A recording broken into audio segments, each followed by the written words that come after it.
terlahir dengan karakter. Ya, tidak ada satupun anak yang tidak terlahir dengan bawaan karakter. Setiap anak terlahir dengan bawaan karakter. Setiap anak terlahir dengan kepribadian dan kecerdasan yang berbeda. Nah, karena setiap anak terlahir dengan karakter, dengan kepribadian, dan kecerdasan yang berbeda itu nggak usah disamakan. Segala sesuatu yang beda nggak usah diupayakan disama-samain. Anak pertama disamain dengan anak yang kedua disamain dengan anak yang ketiga gitu. Nggak perlu. Justru yang harusnya kita kerjakan, kita lakukan adalah bagaimana cara kita mengenali keunikan dari karakter si anak, keunikan dari kepribadian si anak, dan keunikan dari kecerdasan si anak. Karena setiap anak pasti berbeda. Oke ya teman-teman ya, saya yakin di bagian itu teman-teman, Bapak Ibu, Saudara pasti udah memahami dengan baik ya. Saya lanjut.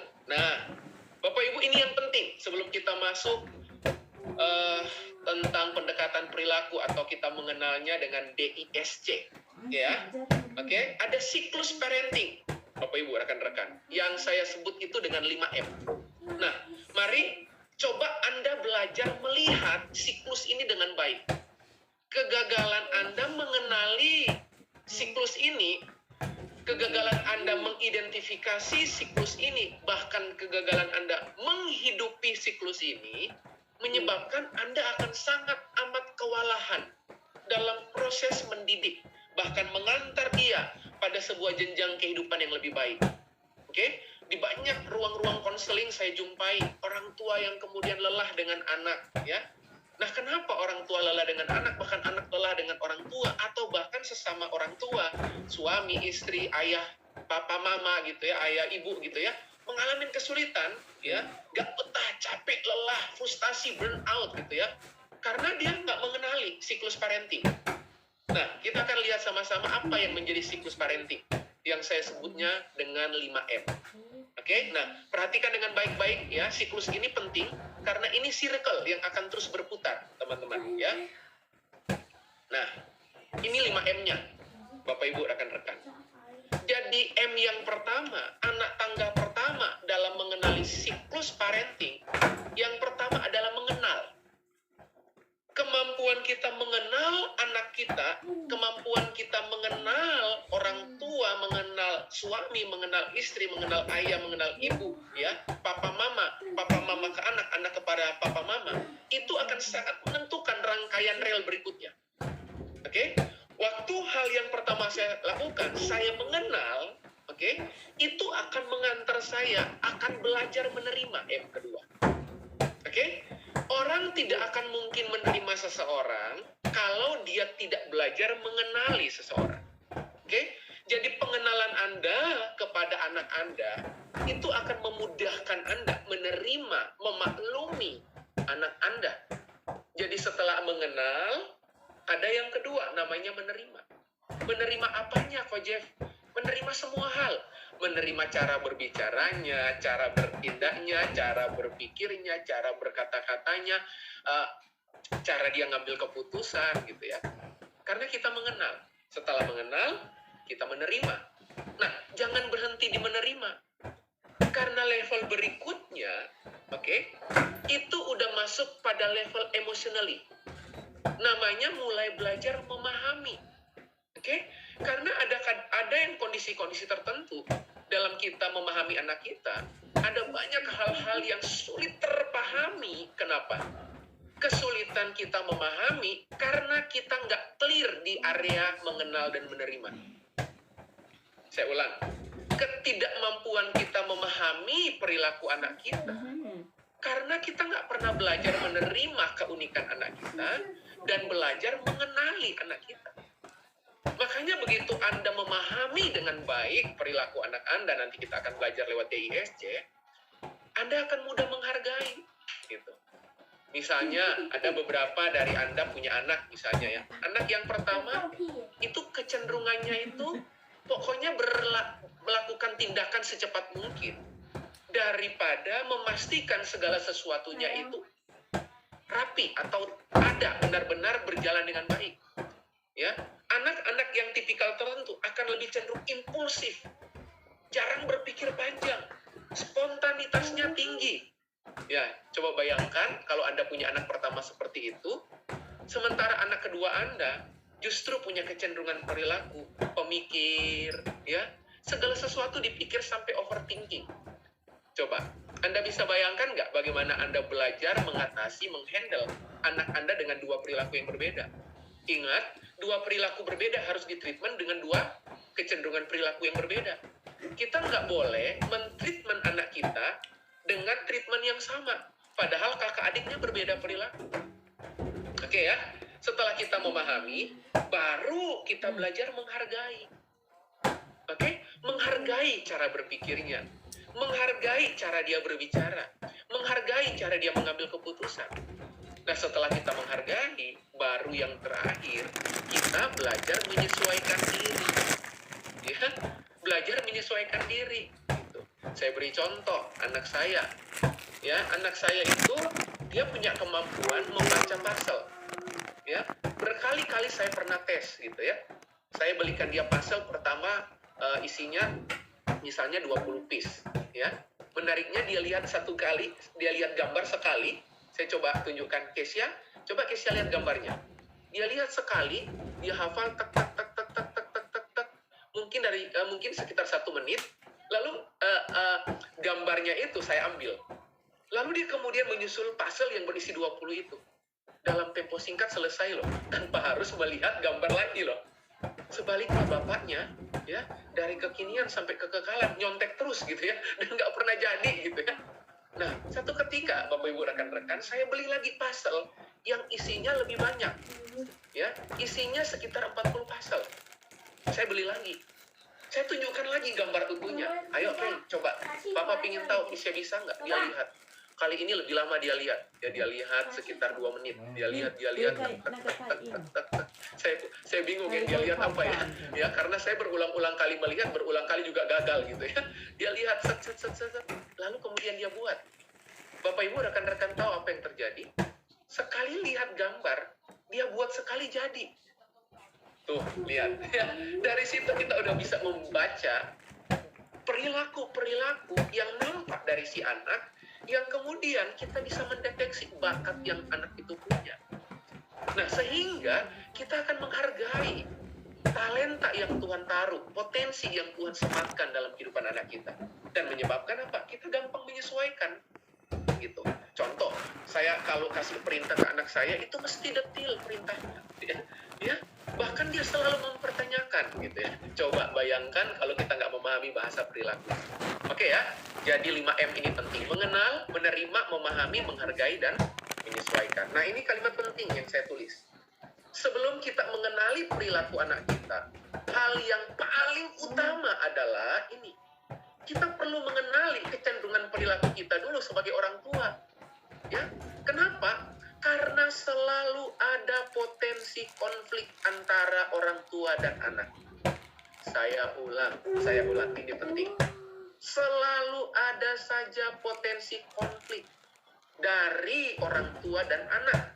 Makanya jauh daripada kita sibuk mengenali anak kita dulu, ya, kecenderungan perilakunya apa kok Jeffrey gitu ya. Daripada kita sibuk mengenali perilaku anak kita, mari malam hari ini saya mau ngantar dulu, ya. Bapak Ibu lebih baik sibuk dulu mengenali kecenderungan perilaku kita. Jadi jangan sampai orang tua sibuk memaksa anak melakukan apa yang dia mau, tapi dengan treatment perilaku yang salah. Makanya anak nggak menemukan atmosfer pertumbuhan bakatnya. Anak tidak menemukan aktivitas produktifnya. Ya, dia merasa terhimpit, dia merasa dipaksa. Kenapa? Karena kita kecenderungannya berupaya memaksa apa yang kita harapkan kepada anak kita. Nah, padahal mari kita kenali dulu perilaku orang kita sebagai orang tua.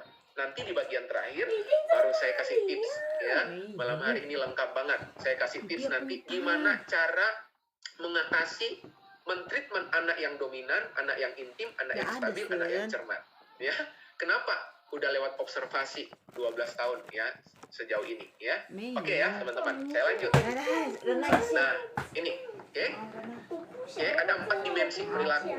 Oke, pasti teman-teman udah tahu ya. Tadi udah ada yang menjawab dominan, intim, stabil, cermat. Nih, ada 4 dimensi perilaku. Nah, ini teman-teman. Yang pertama, ada yang namanya dimensi dominan. Dimensi perilaku dominan. Ya, oke. Yang kedua, Bapak Ibu rekan-rekan, ada yang namanya dimensi perilaku intim. Ada yang ketiga, namanya dimensi perilaku stabil. Dan ada yang keempat, ada yang namanya dimensi perilaku cermat. Dan saya yakin rekan-rekan, Bapak Ibu, kalau Anda lihat bahasa gambar, Anda udah mulai bisa menebak kira-kira ayah yang dominan, mama yang dominan itu seperti apa perilakunya, kecenderungan perilaku.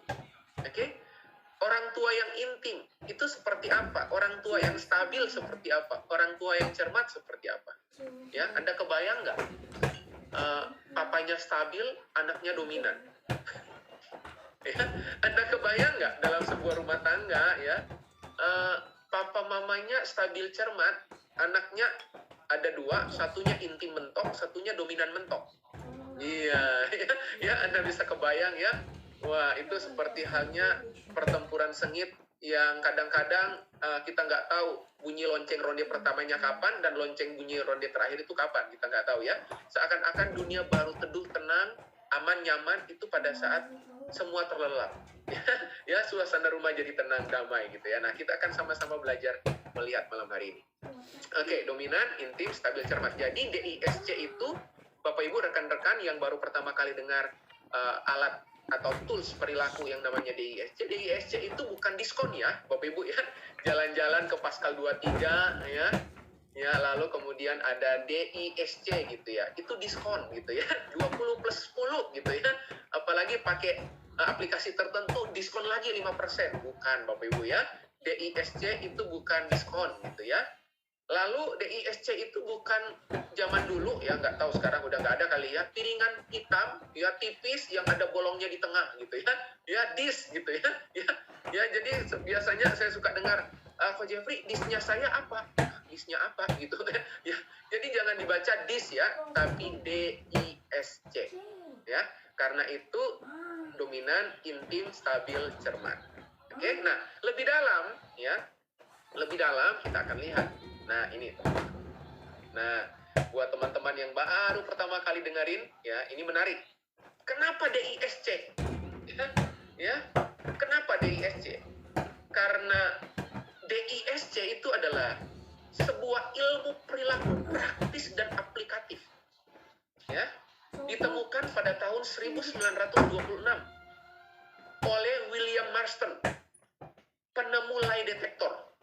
Ya, jadi si Bapak Marston ini kemudian dia mengobservasi ribuan perilaku manusia. Lalu kemudian muncullah 4 dimensi perilaku dalam 4 kuadran. Nanti kita akan lihat sama-sama. Nah, waktu kemudian dia meneliti, dia menemukan bahwa DISC ini sangat praktikal, aplikatif untuk membahas, untuk mengenali, menemukan bagaimana seseorang itu bertindak. Ya, seringkali kita suka, kenapa ya orang itu mikirnya gitu ya? Kenapa ya anak saya itu kok berpikir, kenapa suami saya kok berpikirnya gitu? Ya. Nah, DISC itu membahas bagaimana seseorang itu bertindak, anak kita bertindak, dan dia berkomunikasi. Dengan cara, ini penting, dengan cara mengukur perilaku dan emosinya.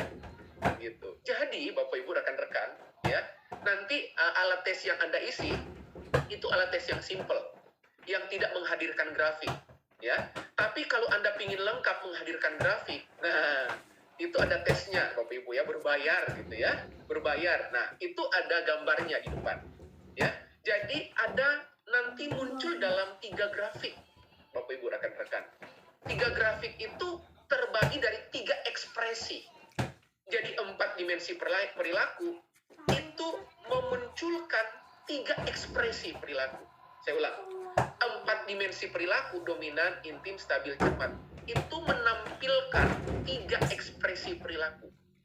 Ekspresi pertama di grafik pertama namanya grafik personality atau kepribadian. Apa sih, Ko Jeffrey, kepribadian itu? Ya, kepribadian itu atau personality itu adalah begini, teman-teman. bagaimana seorang anak, seorang papa, seorang mama memberi respon pada lingkungan yang baru. Ya, makanya kalau Anda lihat, kenapa perilaku anak Anda waktu sekolah Zoom sama sekolah onsite itu berbeda? Nah, ya, Anda pernah ngalamin nggak 2 tahun ini ya? Banyak ibu-ibu stres ya, orang tua stres banget di masa Zoom. Saya terima banyak banget ya telepon dari beberapa orang ya, 5 menit pertama pakainya rapi di ruangan kamarnya ikut Zoom ya sekolah ya, karena ada tetangga rumah kami itu cerita. Begitu berselang kira-kira 5-7 menit, mamanya itu ke dapur hanya untuk cuci piring. Begitu dia balik masuk ke kamar, karena kebetulan hari itu hari pakai pakaian pramuka yang ada dasinya ya Bapak Ibu ya. Bapak Ibu tahu nggak? Dasinya itu udah dilepas sama anaknya, diikat di kepala. Dia udah diikat di kepala ya. Ibunya mulai stres teman-teman ya. Karena ternyata pola perilaku yang nampak di onsite anak itu di sekolah sama di rumah berbeda. Nah, itu adalah pola perilaku grafik 1 gitu ya. Suasana yang berbeda, pola belajar yang berbeda. Nah, itu personality. Tapi ada grafik 2. Grafik 2 itu grafik temperamen. Kita akan melihat suami kita, istri kita, anak kita pada saat ngalamin tekanan. Ya, tekanan hidup, beban hidup, gaya hidup, pokoknya yang hidup-hidup deh gitu ya. Dia ngalami tekanan gitu ya. Nah, jadi respon-respon mendadak yang dimunculkan itu lihatnya di grafik 2. Temperamennya dia pada saat tertekan, pada saat dia ngalamin masalah berat. Dan bagaimana dia bertindak, Anda akan bisa melihat anak Anda di grafik 2. Tapi ada yang terakhir, grafik 3, grafik karakter. Grafik karakter itu apa? Grafik yang sesungguhnya Anda, itu grafik 3. Oke? Makanya berhati-hati. Hati-hati kalau Anda cepat-cepat memberikan penilaian atas seseorang tanpa melihat kecenderungan perilakunya. Berhati-hatilah, karena cenderung Anda akan segera menghakimi. Ya, jadi sebenarnya bukan dia munafik. Anda pernah nggak ketemu ya dengan beberapa orang, kalau diajak ngomong verbal, banyaknya diam, kaku. Tapi begitu disuruh nulis email, waduh, curhatnya panjang lebar. Ya, apalagi suruh lewat apa? Ketik di WA gitu ya. Panjang lebar, dia bisa ngomong, say hello-nya panjang lebar. Tapi begitu ketemu, silent, dia diam. Kenapa? Karena itu perilaku. Itu kecenderungan DISC-nya. Oke ya, Bapak Ibu ya. Nah, makanya kita akan lihat malam hari ini. Oke ya, jadi 4 dimensi perilaku itu terekspresikan dalam bentuk 3 ekspresi perilaku. Namanya personality, yang kedua namanya temperamen, dan yang terakhir namanya karakter. Nah, oke. Pertanyaannya, teman-teman. Pak Jeffrey, apa sih yang mempengaruhi perilaku seseorang? Oke ya, ingat, kalau Anda bilang ini, perilaku anak saya itu buruk. Pertanyaan saya, perilaku yang mana? Karena perilaku ada 3. Ingat ya, ada perilaku personality, ada perilaku temperamen, ada perilaku karakter. Makanya Anda mesti kenali. Gitu. Ingat ya, jadi kalau teman kantor atau Anda bilang sama saya, Ko Jeffrey, suami saya perilakunya buruk. Nah, saya bakal tanya tuh, perilaku yang dimaksud itu perilaku yang mana? Ya mungkin orang yang di konseling itu nggak tahu. Tiba-tiba istrinya bilang begini, perilaku suami saya itu buruk banget waktu dia lagi ngalamin tekanan. Waduh, marahnya meledak-ledak, apapun yang ada di tangannya dibanting gitu ya. Ya, menyesal kemudian gitu ya. Nah, berarti yang istrinya cerita itu, yang istrinya ceritakan itu apa? Perilaku yang mana? Perilaku temperamen. Ya, perilaku temperamen. Lalu kemudian suami misalnya cerita, "Oh Jeffrey, saya bingung, anak saya itu kalau ketemu orang baru kok diam banget. Tapi kalau di rumah, kalau ngobrolnya itu, panjang lebar, nggak habis-habis." Nah, berarti yang dipotret oleh ayahnya, oleh papanya apa? Perilaku, personalitinya. Paham ya? Nah, pertanyaannya, datang dari mana tuh? Ya, semua bentuk perilaku itu berasal dari 2 sumber, teman-teman. Yang pertama, sifat bawaan, genetik. Ya, itu ada sifat bawaan. Jadi papa mama itu menurunkan sifat genetik, sifat bawaan ke anak. Tapi ada yang kedua, yang mempengaruhi perilaku si anak, itu faktor lingkungan. Dan survei membuktikan Kalau Anda tanya Ko Jeffrey, prosentasinya besar mana? Nah, ini udah di research, udah diobservasi, ya, diteliti. Ternyata sifat bawaan cuman memberi kontribusi 20-30%. Ya, ternyata perilaku anak itu kontribusi terbesarnya membentuk perilakunya itu adalah lingkungan. Ya, 70-80% itu lingkungan mempengaruhi perilakunya. Oke, lingkungan mempengaruhi perilakunya. Dan kalau Anda belajar DISC, ya, kalau Anda tanya probabilitas atau berapa prosentasi, ya, orang D, orang I, orang S, orang C di dunia sudah disurvei. Probabilitas atau prosentasi terbesar DISC orang di dunia ini yang terbanyak itu orang stabil. Ya, orang stabil, tenang, diam. Apalagi zaman sekarang, zaman digital, ya, orang semuanya dengan handphone. Coba Anda lihat, ya, lagi makan handphone, lagi ibadah handphone, ya, lagi nonton, bahkan nonton aja handphone loh. Nah, saya yakin di hari-hari ke depan, ya, prosentasi orang-orang stabil akan lebih banyak, gitu ya. Bahkan diteliti itu di dunia, gitu ya. Orang stabil menduduki prosentasi terbesar, ya. Lingkungan, termasuk lingkungan sekolahnya, dengan siapa dia bersahabat, atau lingkungan rumahnya, di mana papa mamanya ngambil keputusan, berdiskusi dengan dia, itu memberikan kontribusi besar. Oke, memberikan kontribusi besar dalam perilaku si anak. Oke, saya lanjut. Nah, ini dia. Saya serahkan buat Bapak Ibu, rekan-rekan, siapkan alat tulis sebentar, ya. Saya kasih waktu singkat saja, ya, untuk Anda melakukan pengisian kuesioner yang udah disiapkan oleh panitia, teman-teman. Jadi, ya, tugas Anda hanya nanti, apa mungkin ditampilkan dulu, teman-teman panitia. Saya close dulu ini ya. Saya close dulu. Oke, adakah? Nah, ini dia, teman-teman. Saya akan pandu, teman-teman. Oke, thank you teman-teman panitia. Ya, cara pengisian kuesioner DISC, teman-teman. Oke, nanti akan ada 25 pertanyaan ya, teman-teman ya. 25 pertanyaan.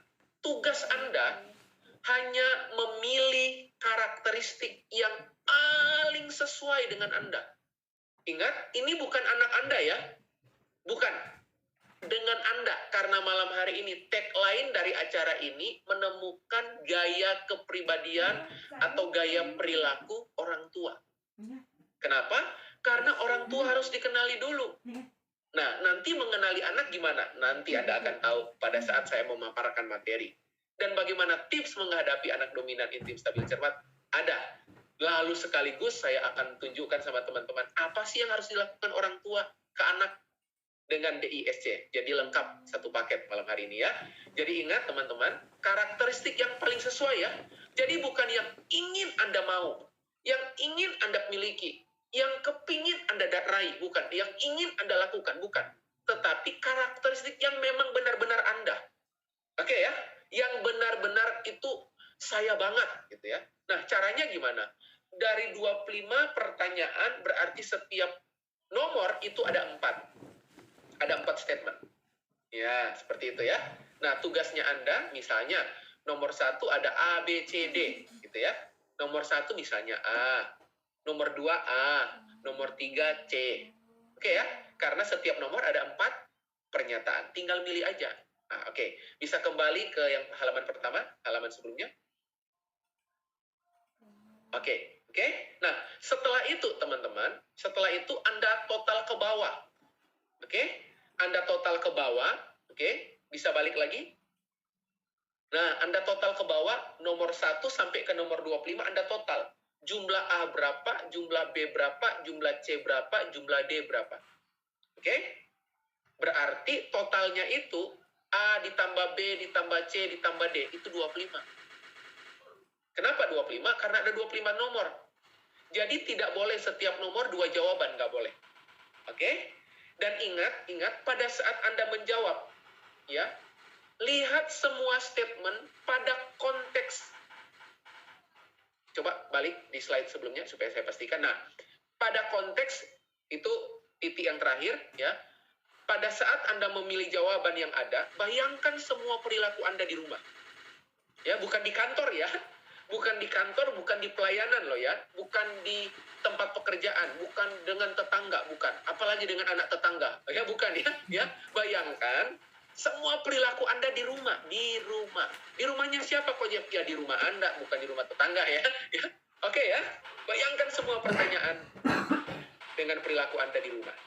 Oke, di rumah. Jangan sampai nomor 1 di rumah, nomor 2 di pekerjaan, nomor 3 di pelayanan, nomor 4 lagi liburan, nomor 5 lagi berantem, nomor 6 bukan ya. 1 sampai 25 itu di rumah. Oke ya, klik lanjut. Oke, clear ya teman-teman ya, clear ya. Cuman ada satu jawaban A, B, C, D. Ya, jadi Anda bikin kolom dulu di kertas Anda, ya.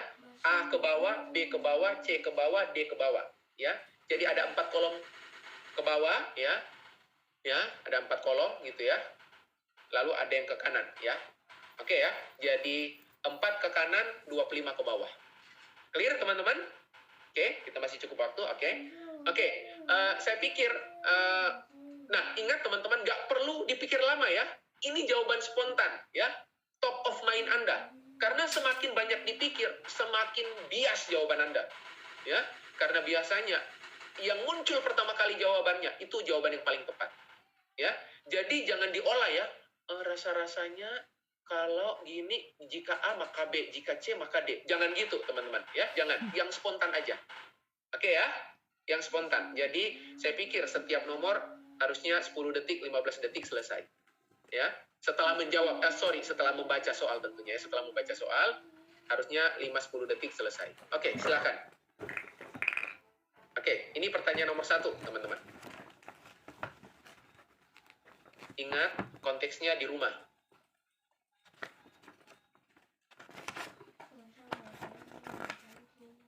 Melayani ini, melayani orang di rumah ya.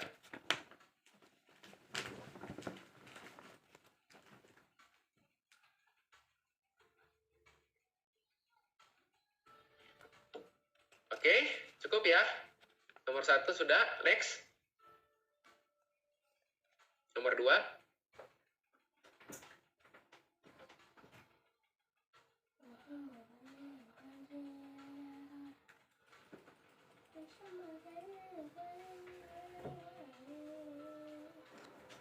Next.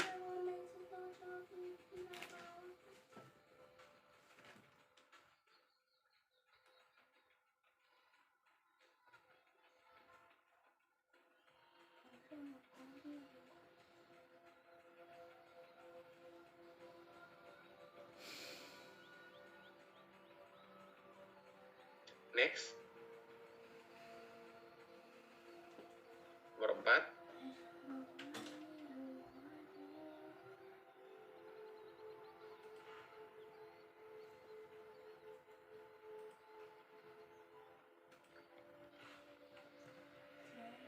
Ini sekali lagi respon-respon di rumah ya. Orang lain itu bisa tetangga Anda yang minta tolong.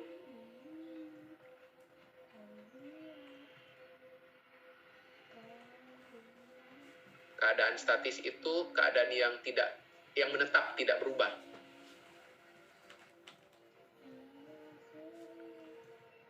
Next.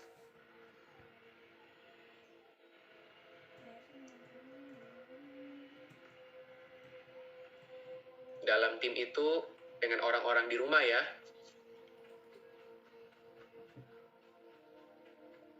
Menantang keadaan statis, sekali lagi, yang menantang keadaan yang menetap. Nggak suka dengan hal-hal yang menetap.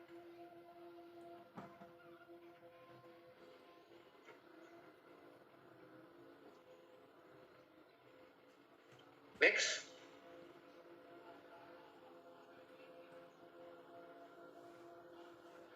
Nomor 6.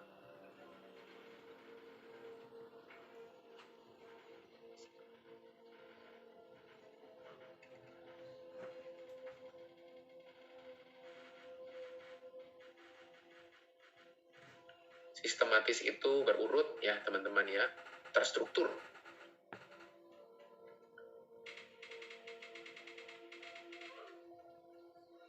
7.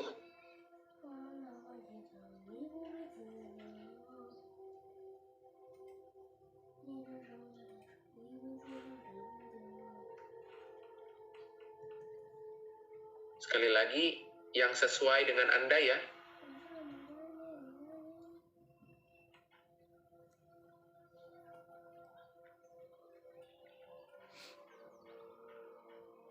Next.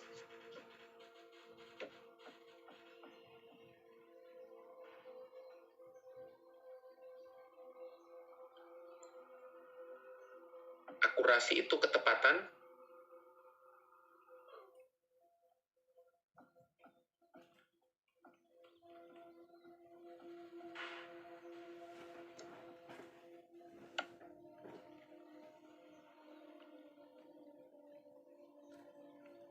Next.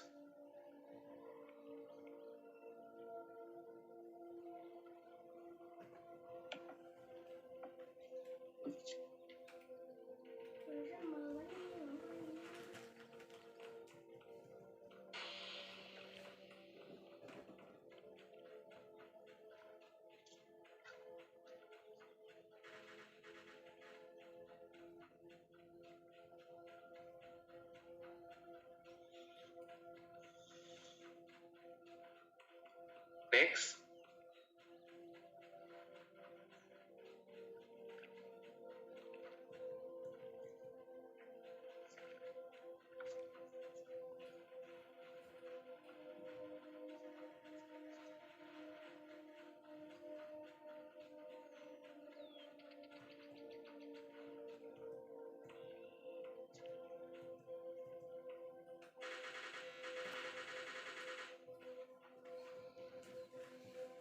Ekspektasi itu harapan, ya.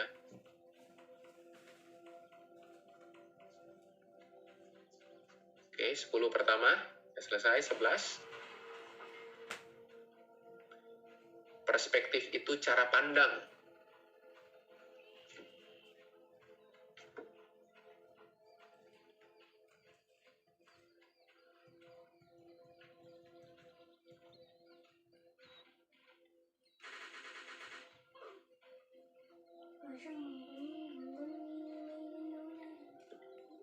Next.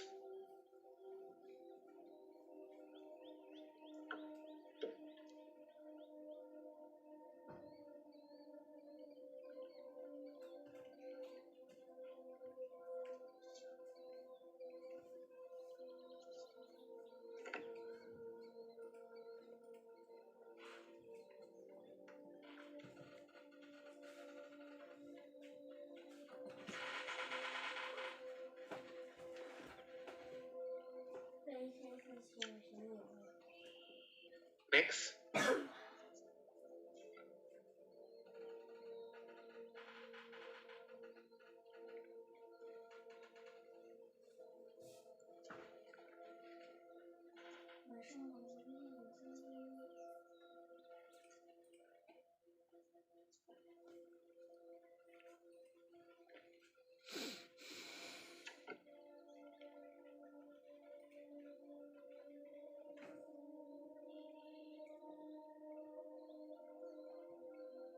Next.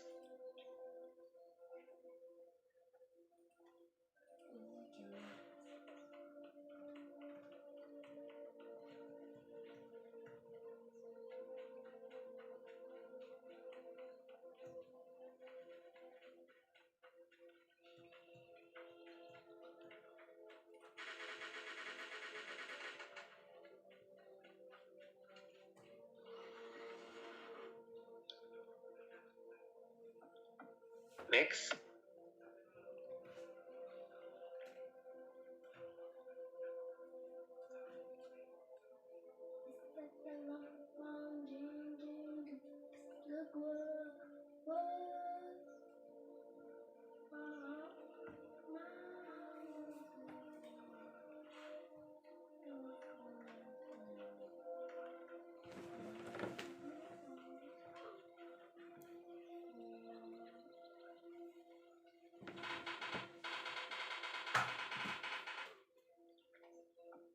Next.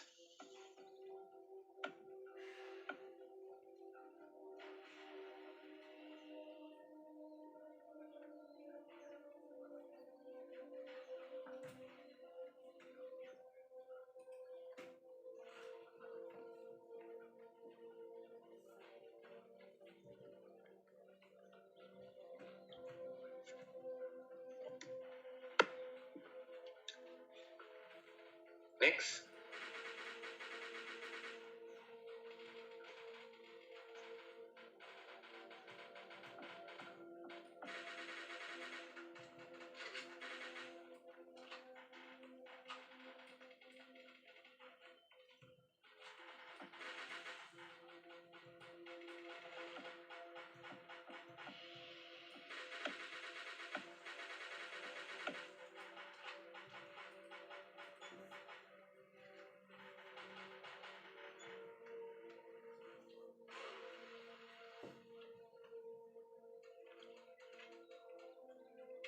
Next.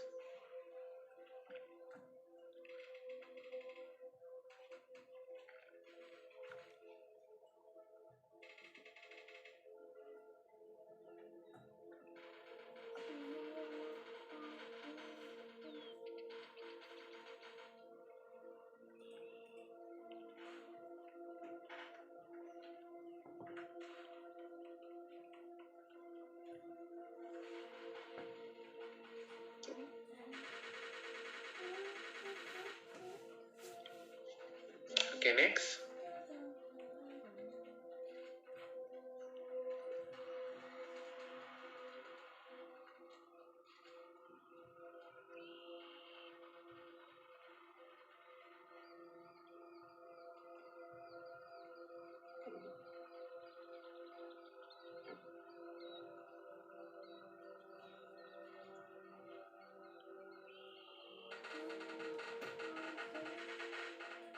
Next.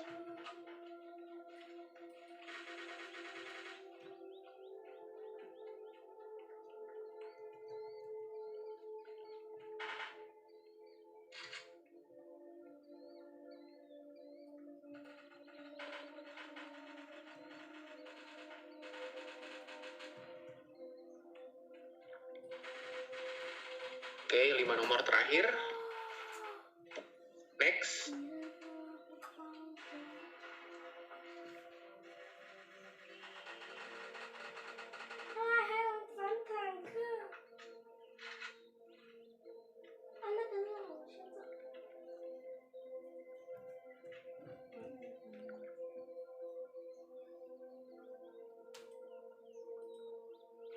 Next.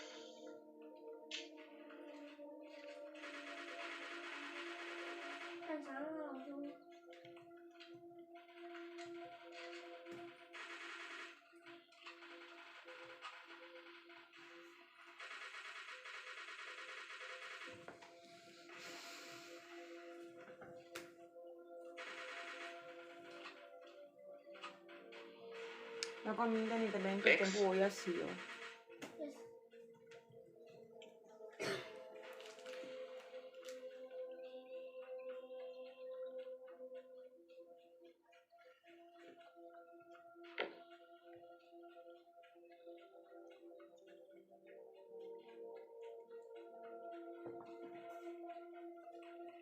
Oposisi itu yang tidak sejalan dengan kita ya.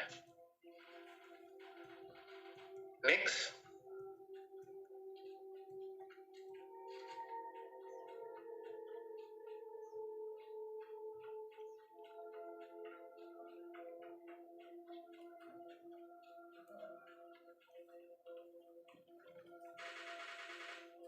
Oke, yang terakhir next.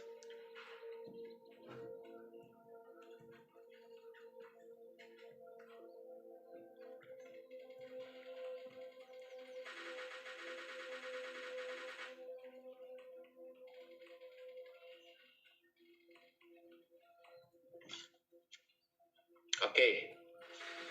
Ada ya, teman-teman? Kalau sudah, teman-teman,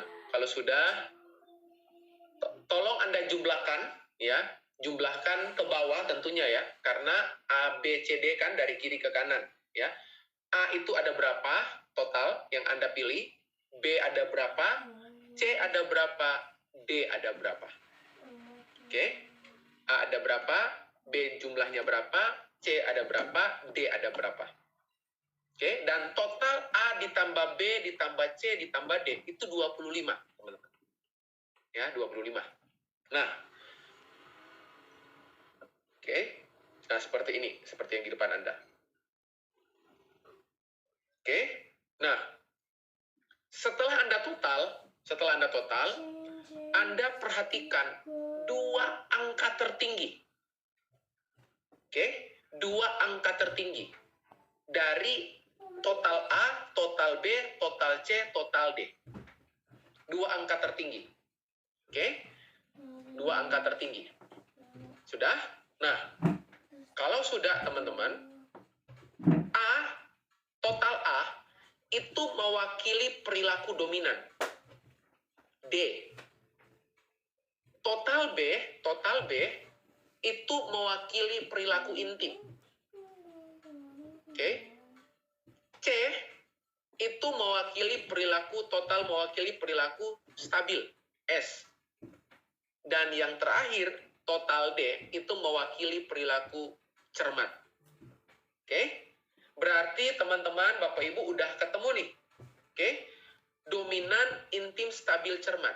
Nah, tugas Anda, mengurutkan hanya dua tertinggi.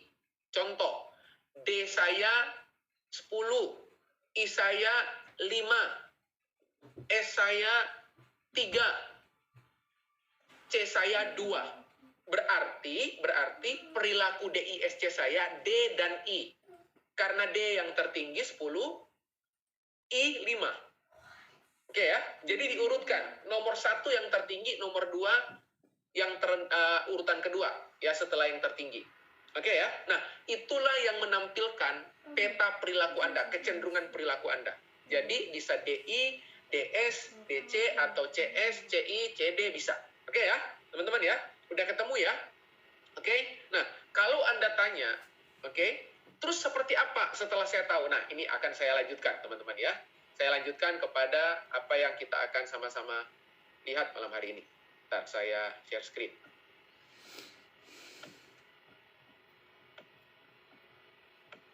Oke. Sebentar. Oke.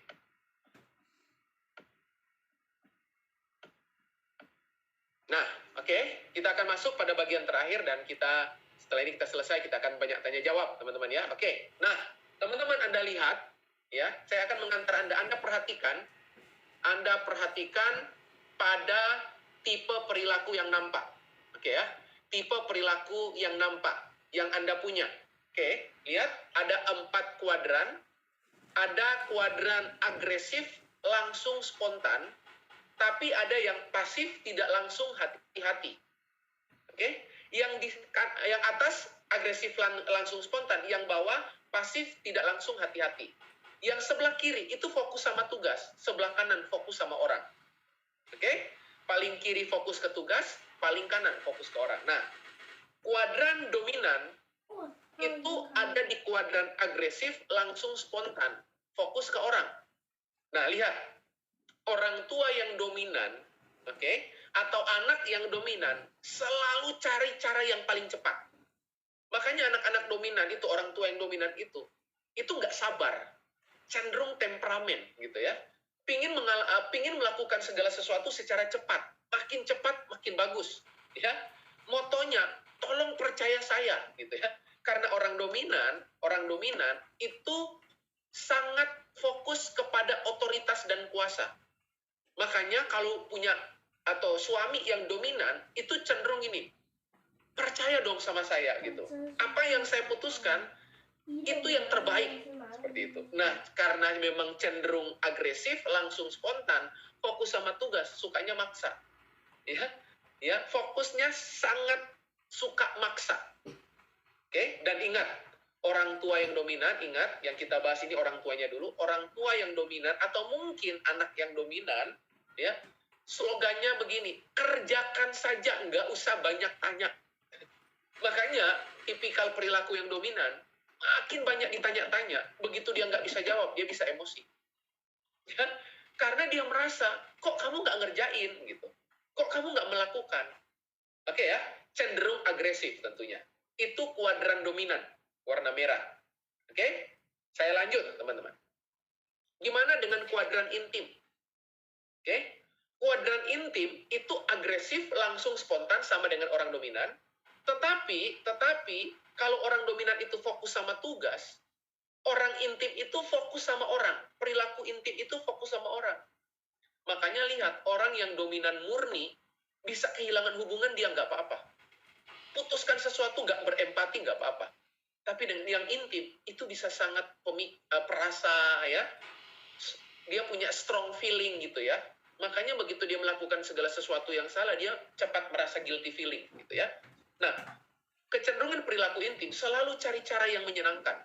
Bayangkan dominan yang cepat, intim yang menyenangkan. Kira-kira kalau ketemu rame nggak? Seru nggak? Ya, dominan itu pingin cepat, intim itu pingin yang menyenangkan. Motonya apa? Motonya sukai saya, gitu ya. Makanya anak-anak yang intim itu suka tampil, ya, suka tampil. Suka apa? Kalau dominan memaksa, yang intim suka mempengaruhi. Slogannya apa?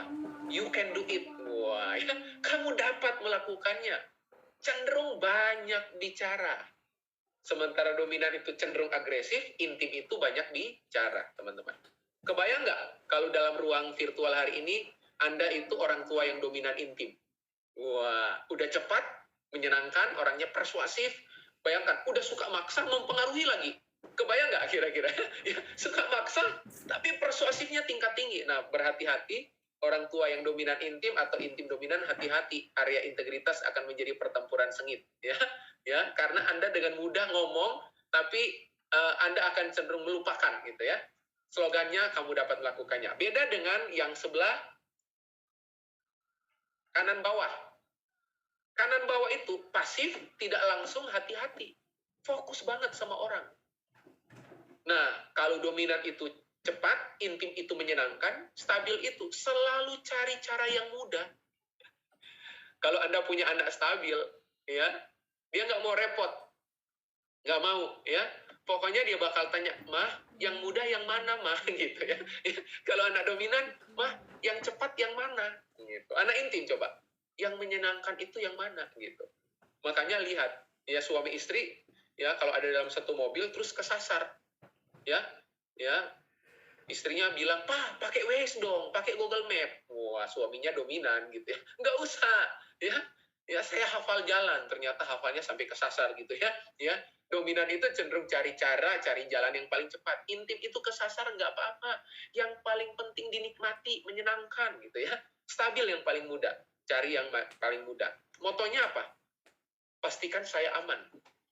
Ya, makanya orang tua yang stabil, salah satu dari Anda misalnya suami, istri, papa, mama, salah satunya stabil, akan cenderung comfort zone biasanya. Motonya, pastikan saya aman. Melakukan segala sesuatu itu, dia lihat dulu, itu mudah nggak? Kalau sulit, dia cenderung akan hindari. Nggak suka terburu-buru. Ya, slogannya, ini lihat, slogannya kita bisa lakukan bersama-sama. Makanya, ya, perilaku stabil itu supporting yang bagus, ya, cenderung menggampangkan, ya, mengabaikan, nanti aja, ya, nanti aja, gitu ya. Ya, saya kutip bahasanya Ko Oci, ya, gimana nanti sama nanti gimana, dua hal yang berbeda ya. Kalau orang cermat bakal tanya nanti gimana, gitu ya. Orang stabil bakal bilang apa? Gimana nanti? Cenderung menggampangkan, teman-teman ya. Nah, yang terakhir, yang cermat, dia pasif, tidak langsung, hati-hati, fokus sama orang. Selalu cari cara yang terbaik dan efisien. Wah, ini kalau si mama yang pegang keuangan, wah, ini seru. Ya, ini seru. Nanti kapan-kapan kita bikin DISC for couples. Wah, ya, itu seru banget itu ya, suami istri gitu ya. Selalu cari cara yang terbaik dan efisien. Ya, makanya coba lihat. Ya, cermat seringkali akan gampang tabrakan dengan orang-orang intim. Orang dominan paling nggak betah dengan orang stabil. Stabil itu suka luka batin sama orang dominan, gitu ya. Ya. Orang cermat itu lihat orang intim apa? Kamu itu banyak bicara, banyak salahnya. Wah, ya. Sementara orang intim, kamu itu mikir toh, gitu ya. Semuanya diperhitungkan. Ingat, segala sesuatu yang dipikir belum tentu terjadi. Wah, ya. Orang intim, ya. Motonya ada info, beritahu saya. Orang cermat suka data dan informasi, ya. Slogannya apa? Ayo kerjakan dengan benar. Ya. cenderung diam dan banyak berpikir. Nah, Anda lihat teman-teman ya, Anda lihat. Jadi Anda bisa melihat dua perilaku Anda terkuat. Misalnya dominan cermat, atau dominan stabil, atau intim cermat, atau intim stabil, atau stabil intim, atau stabil dominan. Ya, Anda bisa lihat ya teman-teman ya. Oke, oke ya, clear ya teman-teman ya.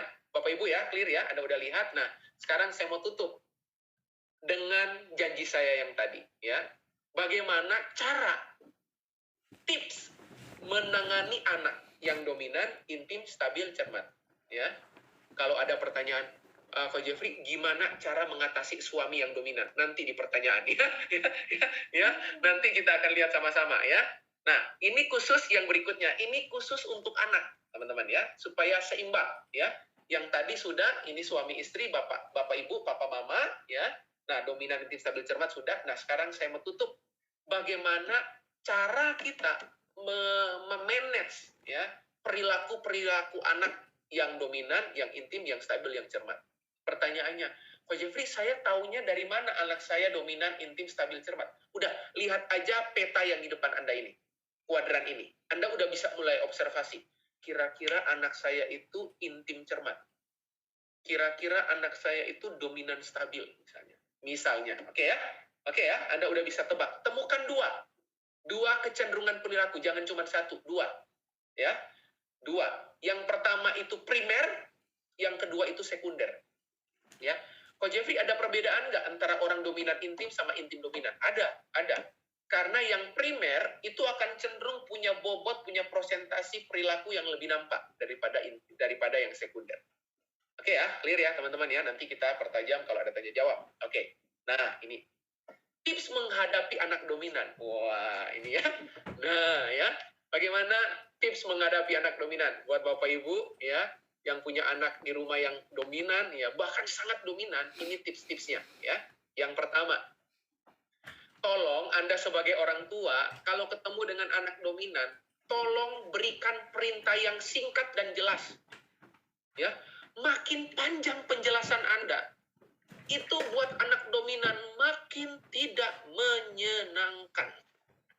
Ya, berhati-hati buat orang tua intim yang punya anak dominan. Wah, orang tua intim kan merasa afdol itu makin panjang makin bagus ya. Wah, makin cerita panjang lebar, menggebu-gebu, persuasif, makin rasanya nikmat gitu ya. Tapi kalau yang Anda hadapi itu anak dominan itu nggak tertarik yang panjang lebar, nggak. Anak dominan itu senang dikasih perintah yang singkat dan jelas. Dan please jangan panjang lebar. Contoh panjang lebar itu gimana? Kesya, tolong ambilin papa minum. Nanti setelah ambilin papa minum, ada sandalnya papa itu tolong dirapiin. Nanti setelah itu, tolong titip charge handphonenya papa ya. Bayangin, dalam satu kalimat teman-teman, Bapak Ibu, ada 3 perintah. Saya jamin buat anak dominan, misalnya ya, itu yang akan dia tangkap sejauh apa yang dia pikirkan. Oke? Sejauh apa yang dia pikirkan saat itu. Kalau misalnya yang dia tertarik itu, yang dia lihat secara langsung, secara visual itu sandal, dia akan fokus di sandal. Minum dia nggak lakukan, lalu cas handphone dia nggak buat. Dan dia bilang, sudah papa, Anda marah nggak? Anda akan marah. Karena perintah Anda tinggal, sementara anak Anda cuma punya kemampuan menangkap perintah yang singkat dan jelas. Terus Anda marahin anak Anda ya, Bapak Ibu ya? Kan papa udah bilang. Halo Bapak Ibu ya, itu kan Anda, bukan anak Anda. Oke ya, berikan perintah yang singkat dan jelas. Yang berikutnya, mengajak anak beraktivitas bersama dan menentukan goals yang jelas di awal. Jadi kalau mau beraktivitas, teman-teman Bapak Ibu, ajak anak dominan itu beraktivitas bersama. Karena anak dominan itu senang dengan aktivitas-aktivitas bersama. Anak-anak dominan biasanya punya bahasa kasih quality time. Nah, ini ada kaitannya DISC dengan bahasa kasih ya. Cuman waktu kita nggak banyak ya. Mengajak anak beraktivitas bersama, dan please, tolong tentukan sasaran di awal. Buat anak dominan itu penting. Oke? Ya, misalnya Anda mau bermain. Yuk, kita main yuk. Kesya, yuk kita main. Nanti kita main, ya. Papa kepingin dalam tempo 15 menit, ya. Kita main puzzle ini. Kesya sebelah sini, papa sebelah sini. Papa bagian ini, kamu bagian ini. Ada 15 menitnya. Ya, oke ya, goals-nya sejak awal. Berikutnya. Nah, ini buat anak dominan, Bapak Ibu. please ajari anak dominan itu berempati dan menerima kegagalan. Karena bagi anak dominan, ya, empati itu tekor buat anak dominan. Karena bagi anak dominan, apa yang kamu alami itu akibat perbuatanmu sendiri, tahu gitu ya. Taunya tanda seru 1000 kali gitu ya. Ya. Jadi begitu dia melihat segala sesuatu itu buruk terjadi dan orang lain mengalami, bagi dia itu akibat dari kelalaian kamu. Ya kamu mesti tanggung gitu. Oke ya, ajari anak dominan itu berempati dan menerima kegagalan. Karena bagi anak dominan, dia senang dengan kompetisi. Ya, nggak mau kalah.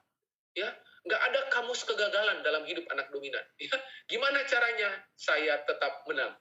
Ya, apapun yang terjadi. Nah, padahal dalam perjalanan waktu kita mesti melatih anak kita untuk dia manage kegagalan dia. Oke? Itu untuk anak dominan ya, Bapak Ibu ya. Nah, sekarang gimana dengan anak intim, Bapak Ibu rekan-rekan ya. Buat Anda yang punya anak intim, ya, ini dia. Nah, ajak anak bermain sesuatu yang menyenangkan. Oke? Yang menyenangkan itu yang seperti apa? Yang menyenangkan itu seperti apa bagi anak intim? Bagi anak intim yang ada visualnya, ya. Anak intim itu akan sangat tertarik pola belajar yang visual. Dia lihat. Apalagi ada warna-warni gitu ya. Misalnya dia nggak melakukan tugasnya dengan baik, suruh dia melakukan aktivitas. Oke, nih papa kasih post-it gitu ya, warna-warni. Ada merah, ada kuning, ada hijau misalnya. Kasih, nih. Oke, kamu tulis seluruh aktivitas kamu sepanjang hari ini. Merah itu artinya kamu gagal, kuning artinya belum selesai, tapi masih ada waktu, hijau, kamu berhasil. Wah, anak intim semangat banget, ya, karena di depan meja belajarnya warna-warni, colorful. Ya, anak intim senang banget, ya. Pahami bahwa anak tidak bisa fokus dalam waktu yang lama. Ingat, anak intim itu mudah terdistraksi, ya, distraction. Kasih jeda, ya, kasih jeda. Oke ya, seperti itu. Terus, nah, untuk anak intim, Anda mesti latih anak Anda untuk berpikir secara detil. Ya, secara detil. Oke, latih. Karena memang anak intim itu nggak detil. Pokoknya jalan, sambil jalan baru mikir. Nah, latih dia untuk berpikir secara detil. Coba latih. Tapi jangan di-compare, jangan dibandingkan buat Anda mama-mama yang sangat cermat. Wah, ya. Jangan ya. Karena anak intim itu nggak terlahir dengan kecermatan, keakurasi, ya. Nggak terlahir, ya. Seperti itu. Oke ya. Jadi, tuntun dia sejauh yang dia mampu. Dia bisa. Yang terakhir, untuk intim. Masing-masing saya kasih 3. Hargai bahwa anak punya cara sendiri dalam melakukan sesuatu. Misal belajar. Cara belajar anak intim berbeda dengan anak dominan. Ya, anak dominan yang penting tujuan daripada proses. Anak intim yang penting itu menggugah, menyenangkan gitu ya. Makanya saya kalau misalnya anak saya itu anak intim, ya, saya kalau cerita ke Kesia itu anak intim ya, saya cerita itu yang saya pakai gestur tubuh gitu ya, karena dia anak intim. Kesia tahu nggak? Waduh, itu keren banget, Kesia tahu nggak? Nih, papa tunjukin nih gambarnya nih. Wah, dia bisa sambil lagi baca sesuatu atau lagi main sesuatu, dia bisa lepasin mainannya, langsung fokus gitu ya. Karena dia punya cara belajar gitu ya. Beberapa kali saya pulang kantor gitu, saya ngajak dia putar jalan-jalan di perumahan sambil dia belajar ya. Dia naik sepeda, saya jalan gitu ya, sambil ngobrol dengan dia. Karena dia punya pola belajar seperti itu ya. Nah, itu anak intim ya. Anak stabil gimana? Nih, anak stabil, waktu Anda berkomunikasi, tolong bersabar. Ya, anak stabil itu cenderung, ada masalah, nak? Nggak ada. Sebenarnya itu ada, gitu ya. Makanya, kalau dia berkomunikasi dengan Anda, please, dia akan sangat berkomunikasi, berhati-hati, butuh waktu dan butuh kenyamanan. Oke? Makanya anak stabil itu jangan dipaksa-paksa. Makin Anda paksa, makin nggak keluar omongan. Makin nggak terekspos isi hatinya. Misalnya gini, oke, nanti kalau kamu udah siap ngomong sama papa mama di kamar ya, papa luangin waktu buat kamu. Ya, nggak apa-apa, kamu tenang aja dulu. Nah, itu ya, seperti itu. Yang kedua, berikan cukup ruang untuk mengungkapkan apa yang ia rasakan.